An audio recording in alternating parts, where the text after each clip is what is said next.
Good evening, everyone. Welcome to the second and final Fountainhead Educational Networking Panel event. Really appreciate you all coming out. I was telling my wife on the way in here today that there's a lot of things going on outside right now, like there always is. A lot of things to kind of distract us from what's really important. One of the things that I love about Fountainhead in these events is it offers us an opportunity to somewhat escape, to come together, to network, to learn, to grow, and to connect and try to lift each other up. Everyone that you know is in this room that you need, whether it's something in the business world, something in the professional world, the personal world. We're all here to help. And so hopefully you meet someone here tonight that can help you in whatever you have that's been going on. My name is David Almonte. I'm one of the co-founders of FountainHead Rhode Island.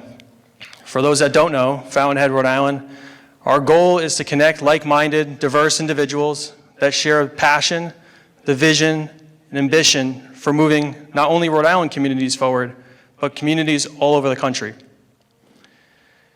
Now tonight we're going to talk about leadership and culture, and I don't think 50 minutes or 45 minutes does it justice. But I just want to take a quick question, quick poll. How many of you have been to a Fountainhead event before? Awesome. How many is this your first event? Incredible. So welcome everyone that has been here before, and welcome all the newbies to the Fountainhead community. Really happy and honored to have you here. Before we kick things off, I just wanted to say thank you to Brendan Coughlin, to Citizens for hosting tonight, and to everybody that helped us, including the security team outside, and Lindsay Forsay specifically, who did an incredible job helping with the logistics, starting several weeks ago all the way up to today. All right. Enough of me. I'm going to turn it over to Chris Stevens, one of our Fountainhead board members, to kick us off and play MC tonight.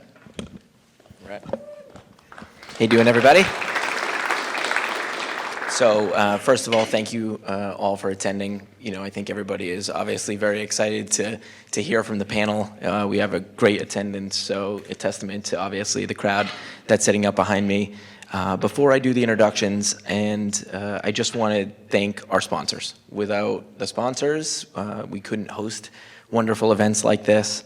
And so first to our year-long sponsors at the gold level, UNFI, and at the bronze level, the Washington Trust Company and Bank Newport. So thank you to those organizations for everything that they do. And for our special event sponsors for this evening specifically, first we have the Rhode Island Society of CPAs. I know Melissa is in the room, so please give everybody a wave. We're also joined by the Rhode Island Hispanic Chamber of Commerce. I saw Oscar somewhere earlier, so please, there he is. And also Dig In Dining and Entertainment, Ed Brady, I believe, is he here somewhere? Oh, right there. There he is. So thank you very much. And finally, to the folks at Smart Giving. That's the engine behind the events at Fountainhead, Rhode Island. Thank you to that team for everything that they've done. I know Mike is here. If you have any questions, please reach out to them. But it's a charitable giving, it's a fundraising platform, it's an event planning space, and it's all digital. And again, thanks to them for everything that they do to make this a success. So with that, I'm going to introduce our speakers. So we have first our moderator. We have Eric Pliner, who is the CEO of YSC Consulting. Thank you very much for joining. We've got Brendan Coughlin, who David already introduced, but he is the Vice Chairman and Head of Consumer Banking for Citizens Financial Group.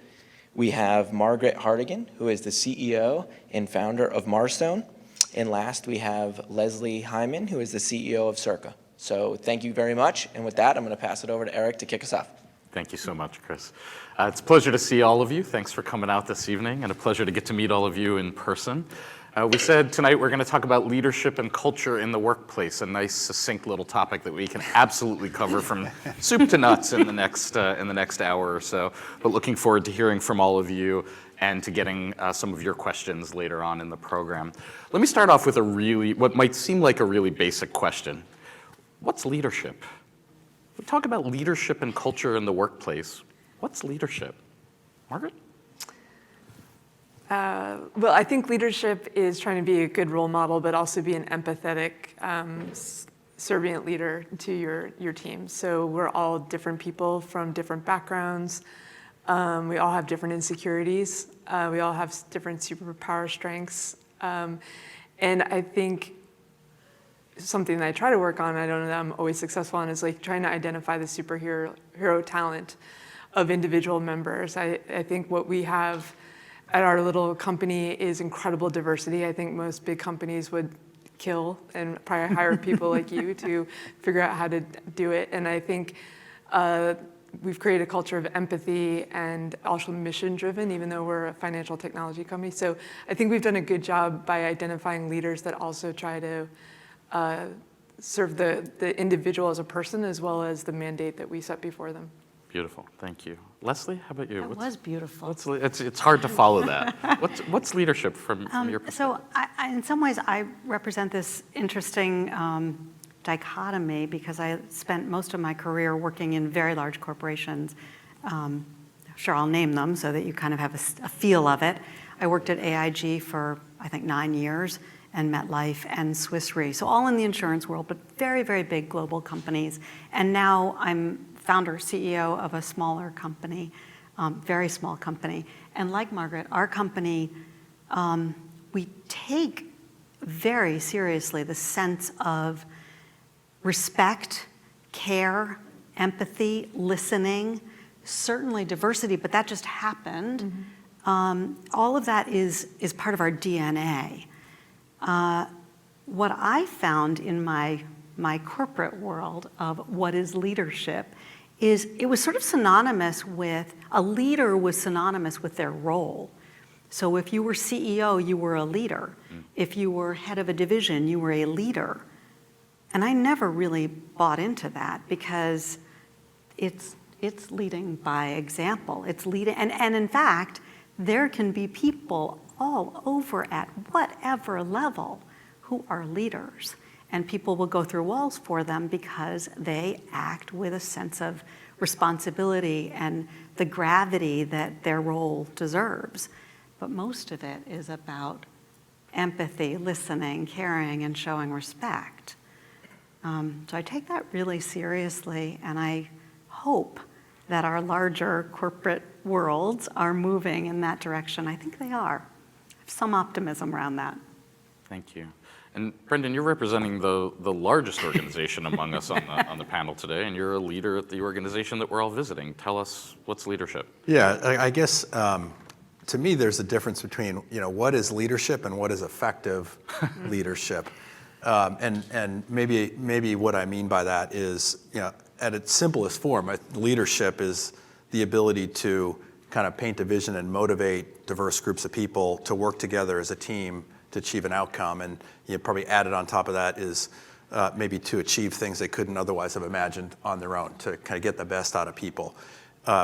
Effective leadership requires some adaptive styles depending on the situation. So it could be that one situation calls for empathy and authenticity, another situation calls for more decision making and direct. So I think people conflate the two a lot of like what is a good leader and then what's effective leadership moment by moment. And great leaders tend to be able to adapt to different situations and flex different types of leadership muscles. And I think there's a nuance there that's really important because I don't know that all forms of effective leadership poured over to situation by situation. So anyway, we're spending a lot of time inside of our organization teaching leaders how to think that way, that one size fits all. If you want to be a scale leader, it isn't always the right answer. Even if it was incredibly effective in whatever situation on the left, it may not be on the right. So at the core of it, it's finding the way to get the most out of teams, getting people aligned around a mission and bringing out the best in people to achieve great things. Nice, thank you. Can you tell us about a little bit about a leader somewhere in the course of your career who you thought was particularly effective? Yeah, for me, I've had a lot of different great leadership. So two leaders that popped to mind had incredibly different skills that I learned from. And one was more sort of led through, business outcomes and really quickly taught me how to lead from the perspective of the customer. And so early in my career, I dug in a lot on that, and that's sort of been foundational to me, that when you're thinking about leading, getting people energized around where you're going is really, really important. So they come along and they're running with you instead of you're pulling them along. And that is a motive. And so he taught me how to kind of think that way, to create a vision that people connect to from a customer perspective, so people want to run to it versus a business outcome or whatever. But probably the most effective leader I've worked with, I worked for somebody that actually had my job before I did. He was at Citizens for 11 years. I learned a lot from him, and he was certainly a mentor to me. But what I learned from him is how to get the best out of people. And he was the most authentic leader that I've ever seen in my career. And it's one of those people that just, nobody ever said a bad thing about. And he helped sponsor me for the organization. I can't remember, I talk to people all the time about it, I can't remember any situation where he actually pulled me aside and taught me something. It wasn't that type of mentor leader, but he really kind of showed me empathetic leadership, how to connect with people at different levels. And if you marry that kind of business acumen and creating that vision with being the type of human being that people want to work with, that really great things happen in between. Thanks, Brendan. Leslie, a great leader that inspired you, affected you in the course of your career? Yeah, I'm going to give some examples that are a little unusual, because I think, Brendan, yours is the perfect example if you worked for somebody who also mentored you and you could watch something and learn from that. I don't honestly think I had that until very recently. So I'll give you an example of a woman who worked for me. And she was given some very, very tough jobs where she had to organize an entire global organization around a process that didn't exist. And so she had this combination of the precision and clarity of process and the comfort with being direct and clear to individuals, and had that motivational excitement. We were doing something really fun, and it was a great project, but she brought it to life with this amazing combination of her skills, and I watched and learned from it. And then recently, our company, Circa, was at Techstars in Portland, Maine, and the managing director of that Techstars, which for those who don't know is an accelerator that helps smaller companies grow to be bigger. The managing director had sold a company he built to Google. He was, very, very wealthy, entrepreneur in spirit, had dealt with all kinds of organizations, large and small. But what he did for every one of the team members, which was 10 companies, CEOs and other leaders within the organizations, he gave us this sense of purpose and sense of self and confidence by just creating the spark in us. I mean, I've said it before, I will say it again. He taught me how to be a CEO, and in fact taught me how to be the CEO I wanted to be. And I'm so moved by what he did. Amazing person. Thank you for that. Well, prior to starting the company, I was a financial advisor actually in wealth management at Merrill Lynch for 12 years. So I've always been a profit center that didn't have necessarily a lot of role models or bosses, sort of. It was like, if you hit the scoreboard, you're great. But we have a really great group of board members and directors that I've been able to know a little bit like you. I would also say some areas that I think of where I've seen leadership that I admire had been either working with these former kind of masters of the universe. What I find is really successful people that you might be otherwise intimidating by, they're very present in meetings and they're incredible listeners. And they typically speak the least. And I think they always want to learn. So I think that was like a really good lesson for me. And then in areas, I think there are some incredible, political figures that on the international stage in particular that are constantly in the salt mines, if you will, but are really sort of galvanizing and always prepared and kind of always in the fire. And then lastly, I think companies like Patagonia or Helene Fisher, or these companies where they vote with their dollar. Like they have a mission, and it's sort of like the way they act in the world attracts people. And I think you can do great things and not necessarily on the back of others. So some sort of confluence of those leaders, I think. Just to be clear, you're not inspired by domestic political leadership these days? It's an interesting day to talk about leadership, isn't it? I'm tap dancing, as you can tell, but yeah.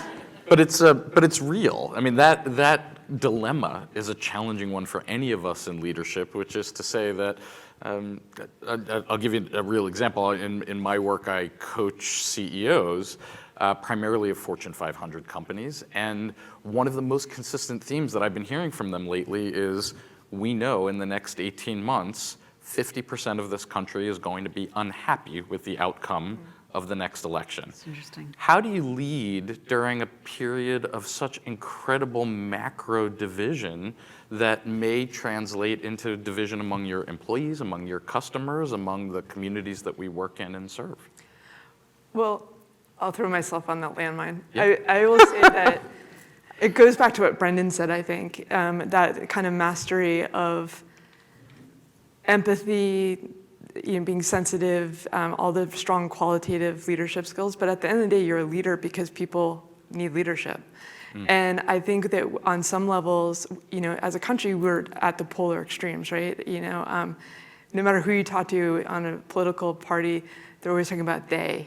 They want to do this. You're like, who's they? Because they're talking about they too. But sometimes there has to be a little bit of like toughen up, buttercup, or there also has to be, look, the company stood behind you for all of this great stuff. I need this. Like, there have been times where I've actually had to go before a town hall meeting and ask for help. I need the support, and I have to share kind of some of the gnarly stuff that's in front of us. And it's a level of transparency that I think they appreciate, but this is a contract, and with rights come obligations. And I do think that that's sort of like the marriage that we have to have, and I don't think we're so offensive in the political arena right now that it's hard to even have that kind of leadership voice. But I think if someone's brave enough to have it and kind of tell people you're not going to get everything, people want leadership. Yeah. I'll give a little bit of understanding of my company. We work in the multifamily real estate space. So the end user of our app is a resident paying rent. But our customer, or I should say, and our customer is property owners. And we are national, and so we're dealing with all kinds of states and counties. And in fact, the laws are entirely different in every county. So we are mission-driven. We're a for-profit company. We're mission-driven. We do deeply care about reducing homelessness. We have to be very, very careful on the political front. And I think my answer to you is there's no real answer yet. Like, you're dealing with it with CEOs of large companies where they have to make decisions about what publicly do I say. Yes. And those are really tough situations. And I think there's no roadmap right now. It's entirely unclear. You do have the Patagonias and Starbucks of the world where CEOs are willing to get out there and make a statement. That's what their brand was built on. But I'll say, as a startup, I don't know that I can make those statements and be successful. Yeah. And so it's a really tough situation, and I think that requires, like you said, real conversations. Yeah. Thank you. I'm kind of with you guys. Back to the adaptive leadership, it kind of contextually depends on what kind of company you have and how you built the brand. But for an organization like Citizens, we serve the communities that we operate in, which is very diverse with lots of views. Yep. And the social issues are what really kind of gets everybody's emotions going. And I think what you have to ground yourself is first principles that, are part of our credo at Citizens is do the right thing. We want to have it diverse. We want to be accepting of all views. Well, being accepting of all views is understanding that social issues have all views. And so how do you navigate do the right thing with that other principle? It's really tricky. But we've tried to, and what is hard to do is take, from our perspective, is take, there are hundreds and hundreds and hundreds of social issues, all the most important thing to somebody's life. If we took a dramatic stance on every social issue, we'd inevitably alienate everybody. So at the end of the day, our purpose, our mission in life is to provide great financial advice, to be somebody's life partner, to help them reach their full potential in life through financial services. And it's to do the right thing in the communities. It's to be diverse. It's to listen, be open-minded. So there's conflicts there that if you're really going to be open-minded and serve everybody in the community, you can't ignore 50% of the population. So, there's been, I won't mention sort of in individual social issues, but a lot of the lightning rod ones, we've taken a very dramatic internal approach on how we think about corporate benefits and making sure everybody feels like this is a great place to work. We've stopped shy of ringing the alarm bell externally to say, we declare this, and this is our position on this social matter, because, that could be a lightning rod and actually could detract against first principles, which is we want to be here to serve everybody in the community in a diverse way. So it's really complex stuff, but leadership really matters. And I think leaders that can't navigate this well, I think, are ultimately the ones that get too socially charged on one particular way either way, and they lose the perspective that as a big leader, you're the one that actually has to connect all this complexity and help bring everybody along versus take your side, by taking sides, almost you're, by definition, not being the leader the company needs, which is to help everybody through it.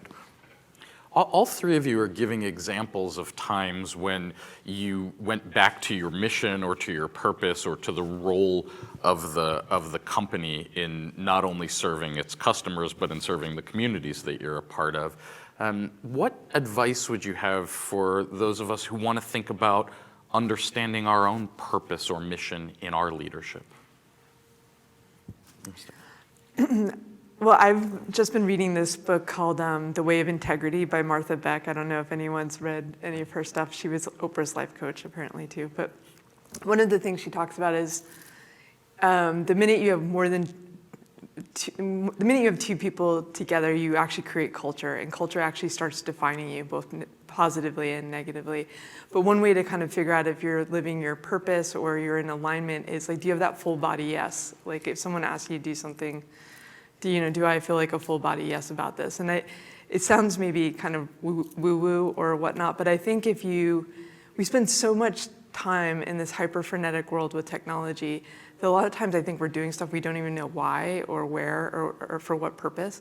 And just taking a step back and saying, like, does this give me fulfillment? Is this how I want to spend my time? And do I feel like I'm living my values and playing my part in the world? I think it begins with something very internal there before you can actually have a big pronouncement, in my opinion. Thank you. Brendan?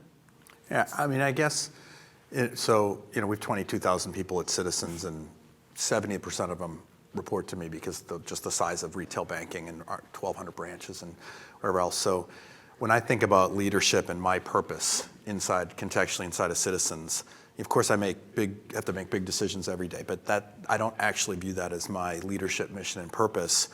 It's to create the culture where I can bring 22,000 people to the sum of the parts to a place that maybe they didn't imagine, and that's not going to be because of my vision. Of course, I help contribute to it. It's trying to bring the best in people. And I guess I have a belief that, when you're in a big organization, many of you probably have worked in big organizations, inertia sits in, status quo sits in, and just busting through that on this is the way we do things, and people come in and produce widgets all day long is really, really hard. And my belief is that that's a learned behavior. That's not something that people are born with. And over time, they work at a place a long time, that kind of happens. So my mission as a leader is to try to bust through that and help people see that they can actually do more than they give themselves credit for. I'll give you a really quick example. We finance iPhones across the United States. 50% of iPhones in the US are financed by Citizens. 50% of all purchases of iPhones are financed by Citizens to the Apple Store. So when we started that program, nobody would have thought that Citizens, little old bank in Rhode Island, would be the one working with the biggest brand in the world. And we had a very binary choice that Apple came to me and said, well, we want to build the world's best financial product. Nobody else in banking seems to be able to do it. We talked to JP Morgan, Bank of America, so on and so forth. We're not going to compromise. It has to be Apple-like or we're not doing it.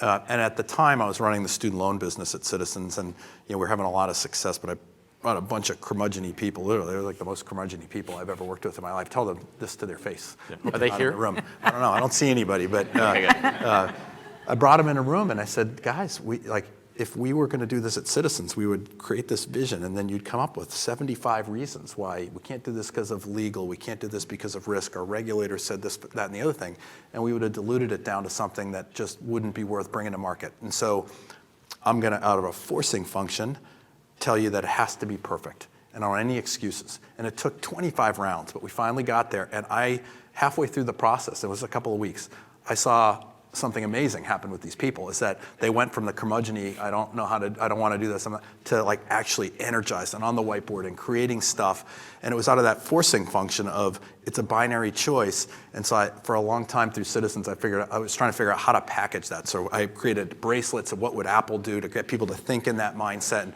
all kinds of other tricks. But at the end of the day, that was a moment for me in my leadership journey to say, really, if I'm going to lead at big scale, how do I amplify that dynamic through the organization? And my leadership purpose in life is to create the conditions in a company where it brings out that in people that I know they have in them, but for whatever reason in their own personal journeys, they've put a ceiling on themselves. And that's easy to say, hard to do, but that's, from a leadership purpose perspective in a big organization, I wake up every day saying, that's my job. That's awesome. Thank you. That's a great story. Leslie? Wow, okay. I'm gonna answer in a very different way. Please. I sort of have two thoughts. One is, because you were asking what we would tell them, others, not them, others, about purpose. And okay, I'm gonna be a little pontificating here, but there are a few people that have joined Circa, and it was because of purpose. These are people who are in their very early 50s, have worked in the corporate world, kind of doing the widget thing, and been a little frustrated with either the product or what they were doing or what it meant to them, and did that deep dive of who am I, what matters. And as you age, sometimes what matters becomes more important. And they found the mission of Circa and perhaps my leadership so compelling that they joined. And that created part of who we are as a company, our DNA. But then let me switch to my two daughters, one 30, one 26. So the 30-year-old is sort of classic, do things in a really systematic way. She has purpose. She has a real sense of self. And she's doing a great job in the corporate world. And then the younger one, I think, is squarely Gen Z. And the sense of purpose from Gen Z is so large. It is everything. And now, I'm stereotyping. I don't think everybody's that way. But in general, I see it quite a bit. Climate change really matters. I want to do something in the sustainability world. My everyday matters. I care about me, not that big corporation. There's some just really different views about personal purpose and what I'm here to do that I see emerging that are really interesting. You know what, I'm gonna leave it at that. I was gonna tell a story about my own company and purpose, but. Oh, come on. Okay, so this is actually not about Circa. This is about a prior, and I will not say which of the prior companies. And it was a point where I found my own purpose. My boss was, and I do actually get emotional, this is really tough. My boss was so horrific to one other member on our team. I mean, demoralized her. She was super smart, super effective, had done a lot of things in her career. He did some things that were just unconscionable, treated her terribly, and I watched it happen. And there was a moment in my own life where I just said, okay, that's it. Never, never again will I participate in hurting somebody else's career, life, emotions, self. Never will I do that again. And it has been my purpose ever since. It has driven every day, every way I treat people, whether they're clients, residents, employees, colleagues, doesn't matter. It just is so important to me that I never see that again, that I made it part of my purpose. Thank you so much for sharing that, truly. Thank you. I sometimes think we learn as much, if not more, from bad leaders as we do from good leaders. It inspires your purpose, gives you a sense of wanting to do things differently.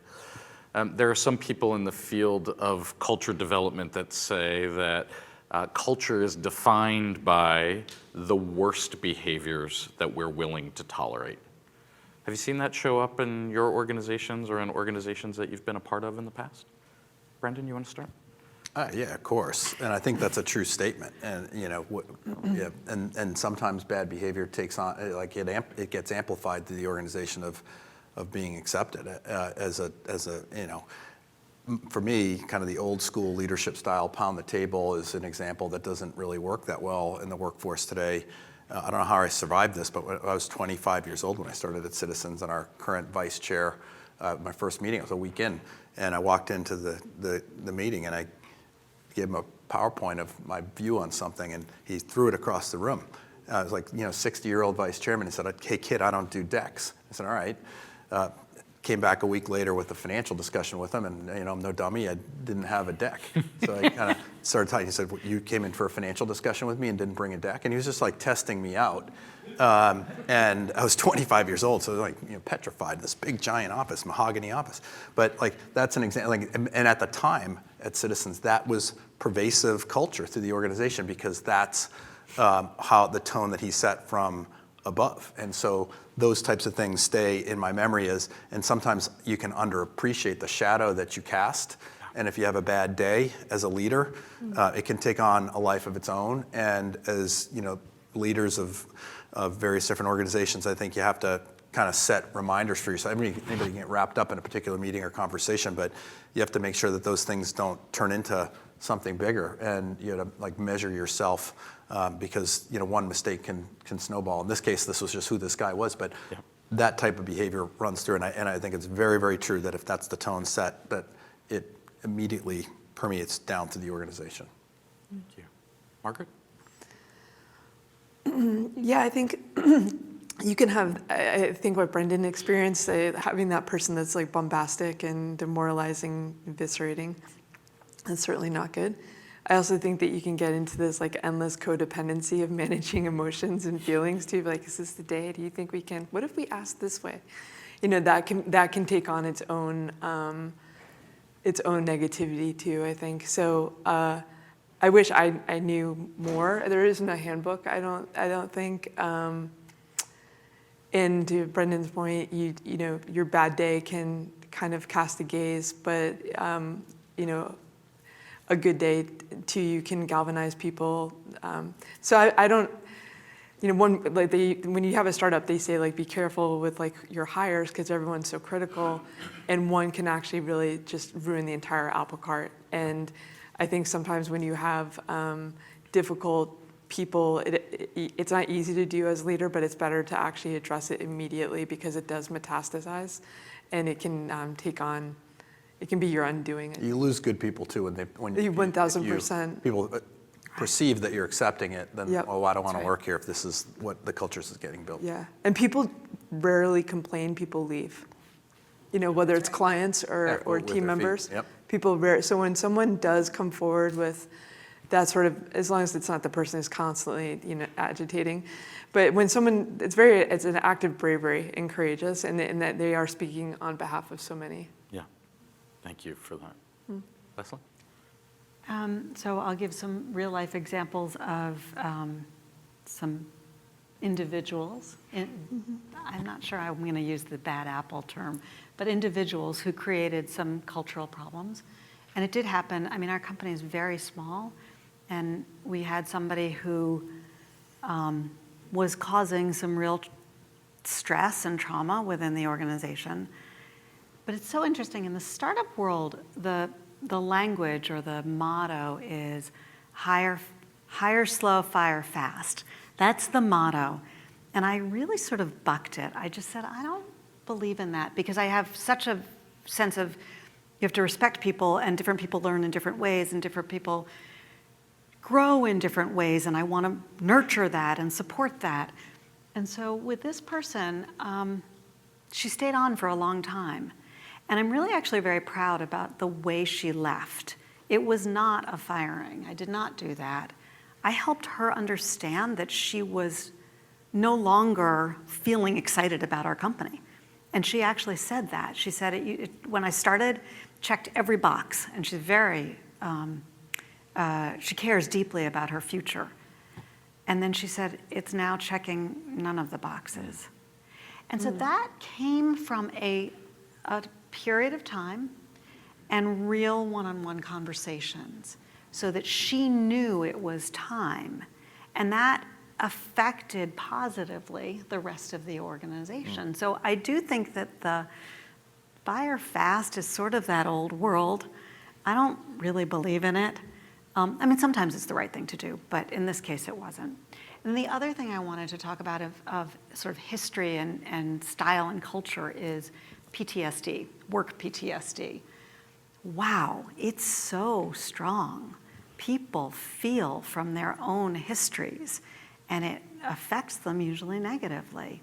And it, as you said, if you as a leader can find that, understand it, talk about it, help people get past it, that's a huge thing you've done, and it is incredibly motivational. Yeah. I agree. It's interesting. We sometimes say that no leader ever says, gosh, I wish I had waited longer to fire that person.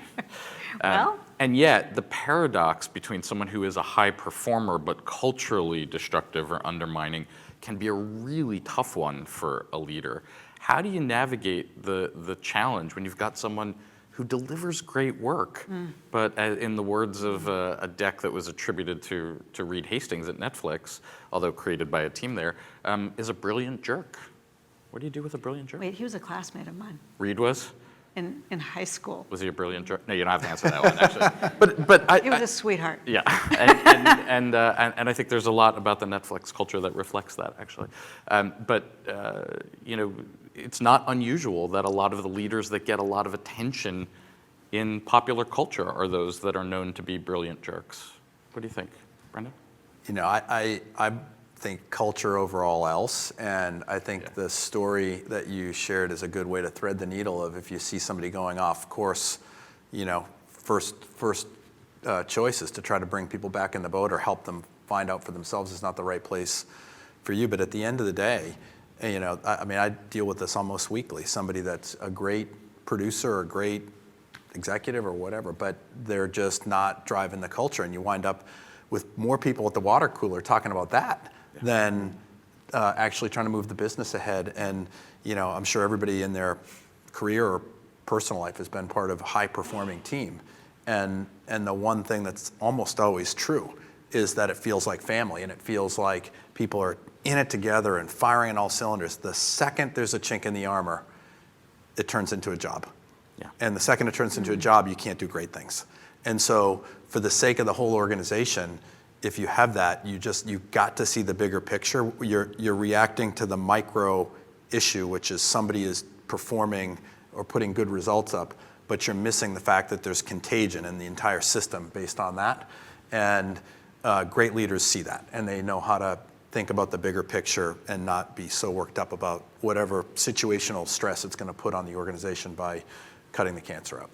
Thank you. Margaret, what advice do you have for anybody, regardless of level in an organization or stage of career, about things they should be thinking about in their own leadership today?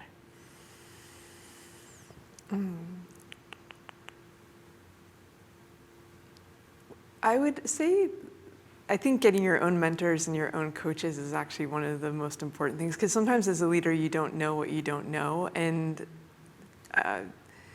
you are making it up as you go along. I mean, that, at least that's my experience. I'm not, because every day is a new challenge. You can't go to business school and learn leadership. You can't get a certificate that makes you a psychiatrist, you know, a coach, like all this stuff that you play every day.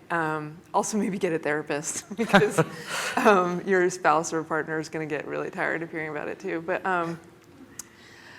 I once had actually like a coach therapist who said, you know, remember that everyone brings their personal life to work, and actually a lot of times people are playing out a lot of stuff that has nothing to do with you, and especially as a female leader, right? Because we represent maybe some things.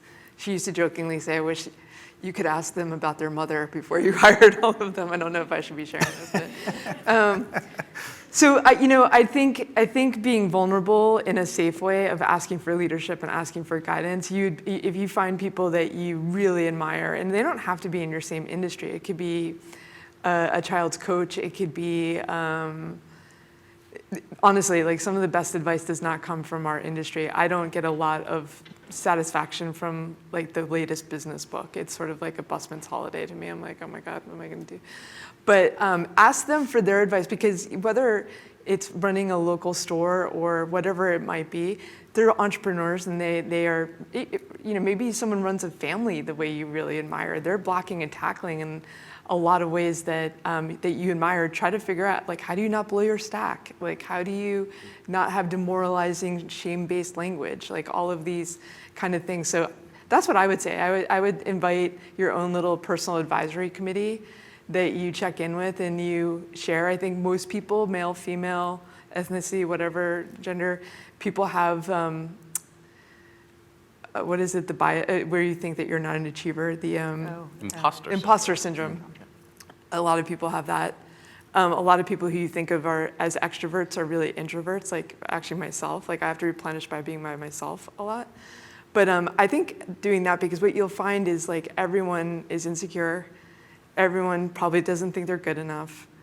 They probably feel like they're not doing as well in other parts of their life. And some of those things that are bothering us on the back of our minds shows up at work.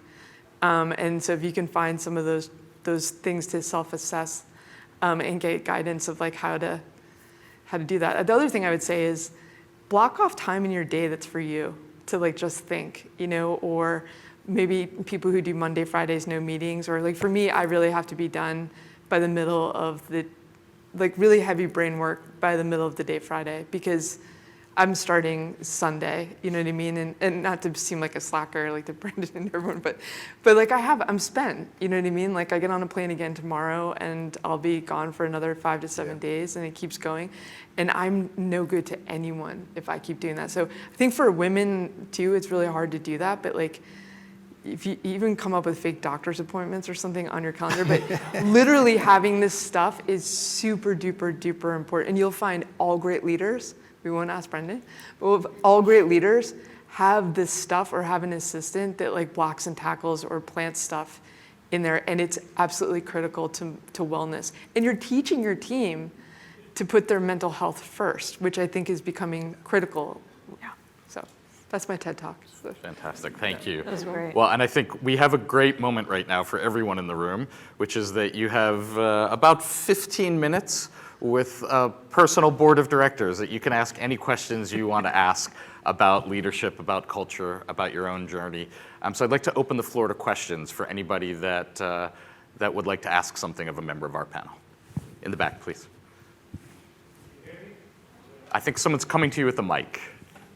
Great.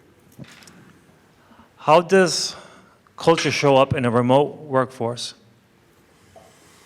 And how do you deal with the challenges with that?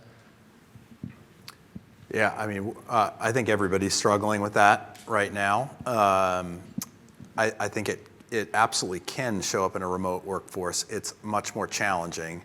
And, I think, we're going through a journey in the company for what, we call agile, leadership. And one of the first principles of agile is business moves faster when you're co-located. And that was pre-COVID. And now, obviously the theme is sort of hybrid in office, which kind of goes against the first principles of agile, which is co-location moves really fast. I think both can sort of be true and live together at once. I personally believe that a full remote, not present workforce is not only challenging to build culture as a company, it's also incredibly unfulfilling as a career.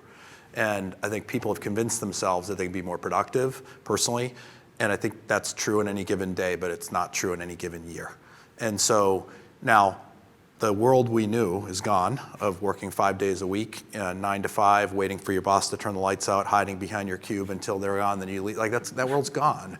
But I don't think the world that's emerging is work at your kitchen table and have a 40-year, really fulfilling, exciting career that's, you build something special.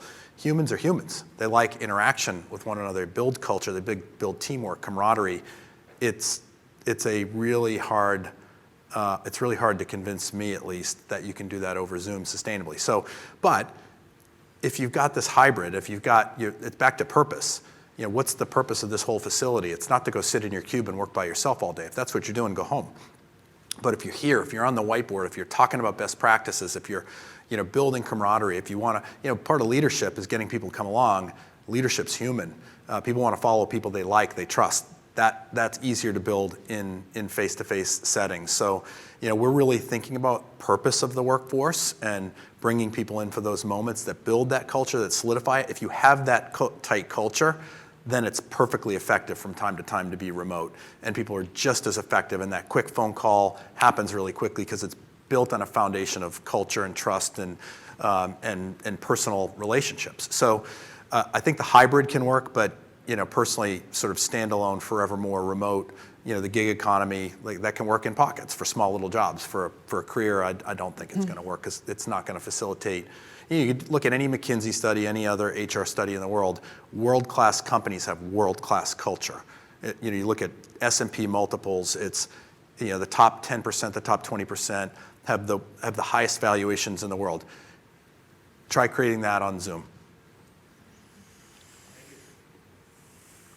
Thanks. Let's see, I think we've got someone in the back, and then we'll come to the front here. Thank you. Well, I want to start saying that it's a great event. Thank you, David, and all the team for organizing this. It's not a question, it's more a comment. I think that these days, where diversity is more diverse every day, the word culture is expanded by itself when we talk about culture at the workplace. I think that our leaders and the future leaders need to not just think about the cultures as a component of our company, but I keep saying it's necessary to understand the cultural differences in our community. And that's applied very strong with minority communities. We remember our past president talking about Mexicans. All Latinos are Mexicans. No, all Mexicans are Latinos, but not all Latinos are Mexicans. The point is that when we talk about culture, there are differences between Latinos. There are differences between other communities that for a leader is necessary to understand and make that a positive thing in the organizational culture. So understanding the difference between the cultures, between the communities, they can identify, or I should say, we can identify better skills. We can identify what things that person from other culture is bringing to the company. And that create in them more motivation and more engagement to be part of an organization that understands why he is different, why he thinks different, or why that person acts different. So I would like to add to all the things that you are saying, which is great, that the leaders need to understand the cultural difference between the workers in order to create a better work environment and in order to identify positive things in the workers. So thank you. Thank you. Thank you. I have one quick point to add to that, because I agree with that, and just maybe a tip, or at least something that's worked for me. It's not possible to understand every last culture in the United States as a leader, and so as this has kind of been front of mind for me, old school leadership lacked vulnerability. You had to know everything. What's helped me is trying to force myself into being completely vulnerable in a business situation. I don't know all the answers, and that invites perspective in, which helps bring out the diversity and diverse points of view on business and background and culture without necessarily me needing to think that my life experience has brought me to a place where I already know all that, because I don't. But if you're vulnerable and you know that you don't know it all, creating that environment as a leader where the diversity comes through, of whether it's business perspective, diversity, or cultural.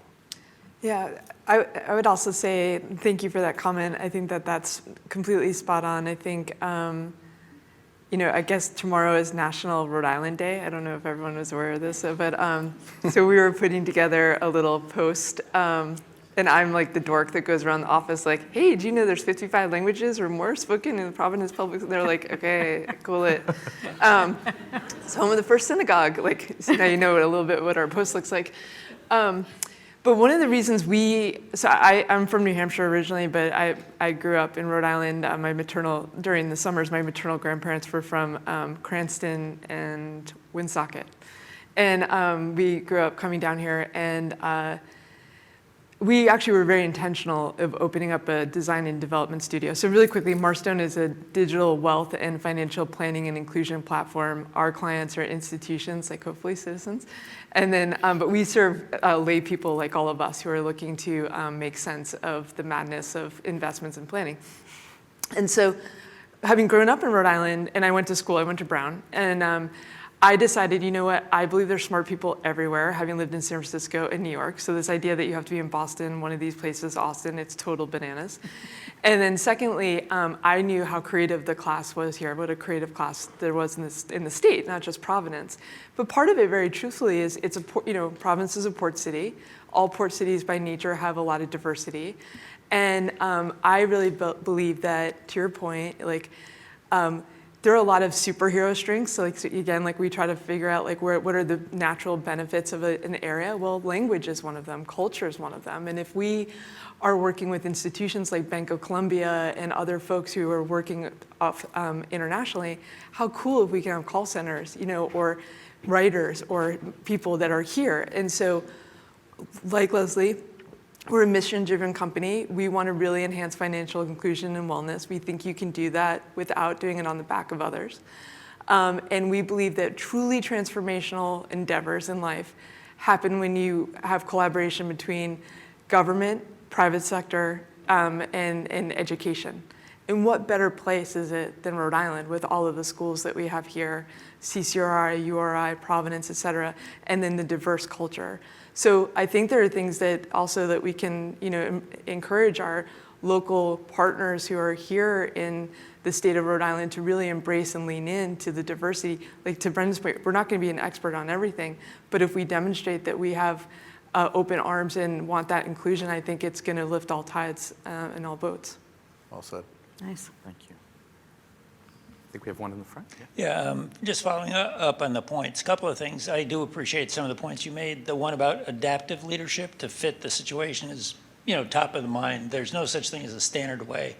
The other thing about the challenge of, I'll call it remote work or whatever, I'm fortunate to be the oldest person I know, and therefore I've been in the most situations I've ever seen. And as a result of that, I can honestly say that location literally has nothing to do with the success or failure in a workplace, in my experience.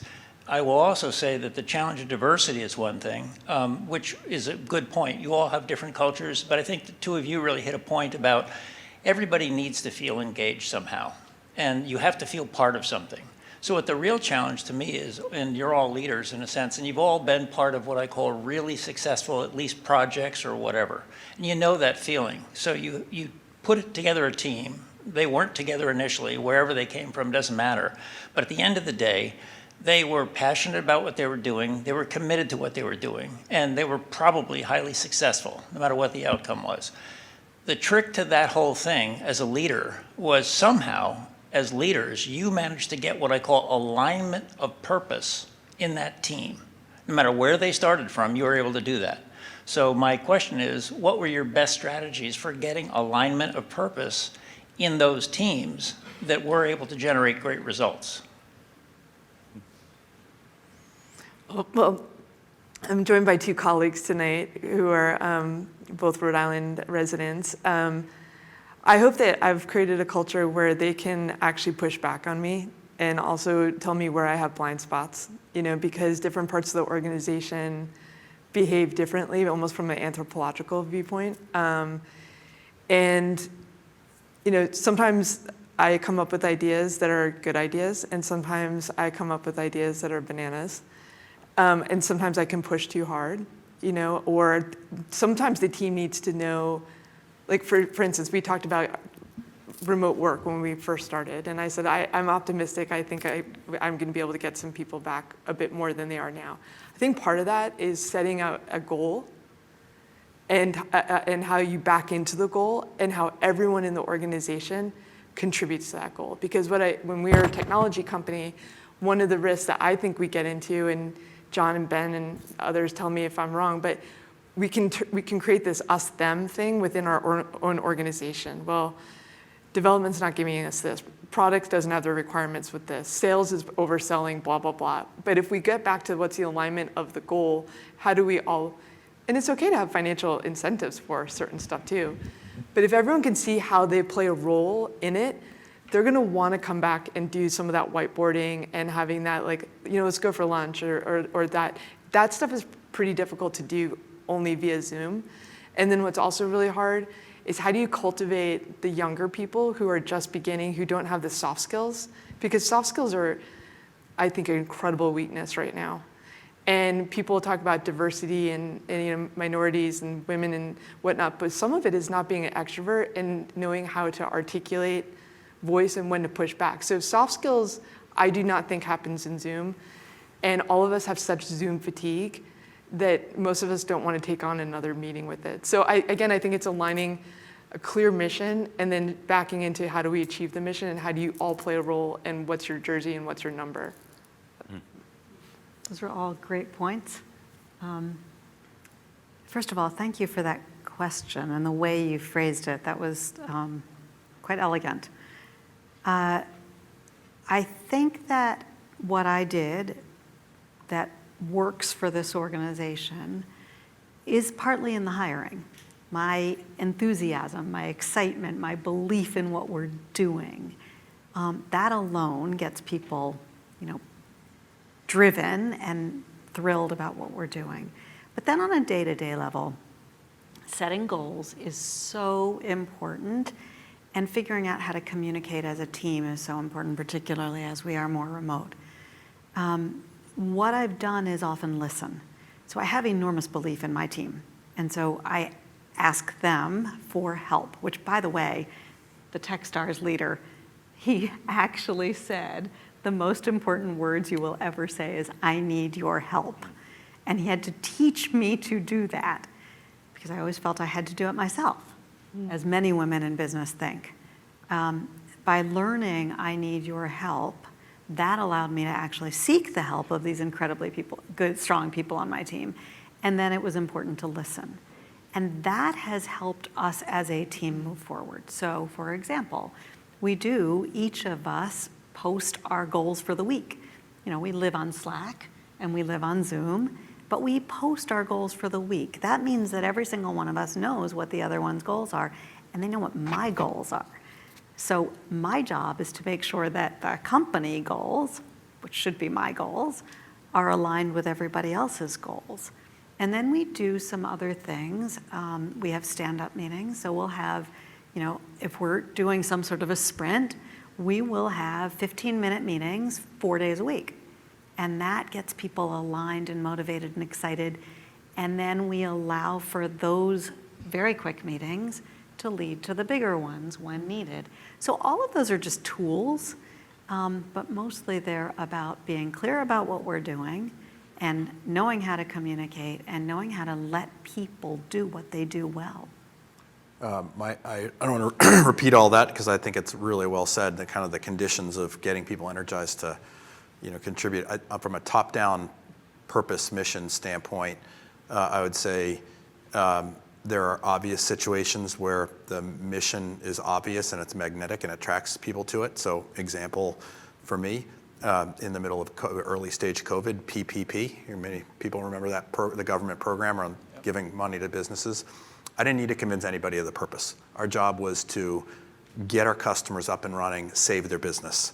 That, gave people the chills and they were working 24 hours a day. It was our job to do that. I built the student loan refinance program at Citizens. People thought of that as, how are you gonna make money? And I had to reframe it to say, no, what we're doing is we're saving people $211 a month on their payment, We're going to get them debt-free 3.5 years earlier, and we're going to allow home ownership in the U.S. to go up by the following amount. And the reframe of that from a financial product to real purpose created that magnetic pull. Now, none of that means a hill beans difference if you don't do what you all were saying, is create the conditions that people feel valued and they feel like their ideas are heard, and it's not top-down leadership. But I'd think about that as leaders on how you kind of create the conditions and then create that sort of like the temperature gauge of like, what does great look like and what's the mission we're on? And when you get people aligned on that, it can create some really special dynamics inside of an organization, no matter how big or small. Great note. I think we are just about at the end of the time for our formal program. I'll say, Leslie, I want to pick up one thread of something you said, which is about asking for help. One of the remarkable things about Fountainhead is that it's an incredible community from which to ask for help from each other. And so we'll stick around. We'll continue the discussion for anyone that's interested.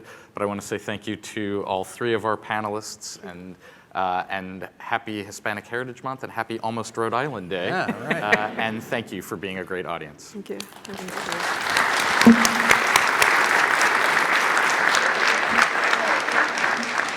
And so quickly, I know we could have gone for another full hour, but thank you all very much for the participation. Obviously, another round of applause, please, for our panel.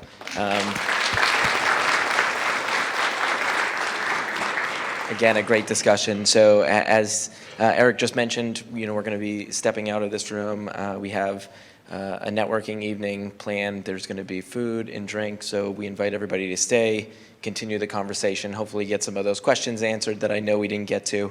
But before we leave, I also just want to point to one thing on your tables. There's a QR code here for the final event of the year. We hope that you can all attend, but it is dated for December 6th. It's going to be our annual networking reception and business reception, so we hope that you can all attend. But with that, I'm going to open the doors and move on to the final part of our evening. So thank you again to the sponsors and for everybody for joining. All right, bye.